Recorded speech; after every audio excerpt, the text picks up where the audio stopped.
کویتی وزارت خارجہ کے مطابق کویت انٹرنیشنل ایئرپورٹ کو نشانہ بنانے والے ڈرون اور میزائل حملوں میں ایک شخص جاں بحق اور متعدد افراد زخمی ہو گئے۔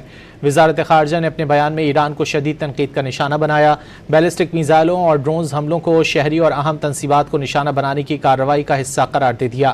کویتی وزارت خارجہ کا کہنا ہے کہ حملوں سے ایئرپورٹ سمیت اہم تنصیبات اور بعض سفارتی مشنز کو بھی نقصان پہنچا۔ کویت نے ان حملوں کی سخت ترین الفاظ میں مذمت کرتے ہوئے کہا ہے کہ بار بار ایرانی جارحیت کے جواب میں کویت کو مناسب اقدامات کرنے کا مکمل اور قانونی حق حاصل ہے۔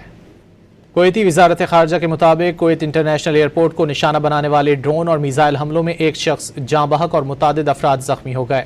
وزارت خارجہ نے اپنے بیان میں ایران کو شدید تنقید کا نشانہ بنایا۔ بیلسٹک میزائلوں اور ڈرونز حملوں کو شہری اور اہم تنصیبات کو نشانہ بنانے کی کارروائی کا حصہ قرار دے دیا۔ کویتی وزارت خارجہ کا کہنا ہے کہ حملوں سے ایئرپورٹ سمیت اہم تنصیبات اور بعض سفارتی مشنز کو بھی نقصان پہنچا۔ کویت نے ان حملوں کی سخت ترین الفاظ میں مذمت کرتے ہوئے کہا ہے کہ بار بار ایرانی جارحیت کے جواب میں کویت کو مناسب اقدامات کرنے کا مکمل اور قانونی حق حاصل ہے۔ کویتی وزارت خارجہ کے مطابق کویت انٹرنیشنل ایئرپورٹ کو نشانہ بنانے والے ڈرون اور میزائل حملوں میں ایک شخص جاں بحق اور متعدد افراد زخمی ہو گئے۔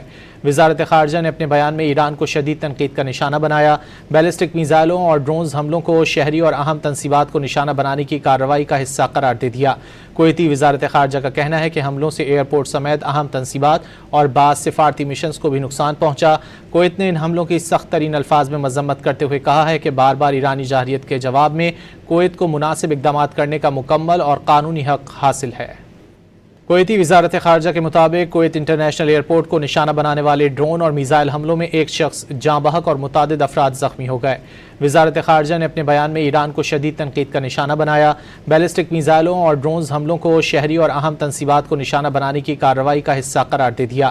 کویتی وزارت خارجہ کا کہنا ہے کہ حملوں سے ایئرپورٹ سمیت اہم تنصیبات اور بعض سفارتی مشنز کو بھی نقصان پہنچا۔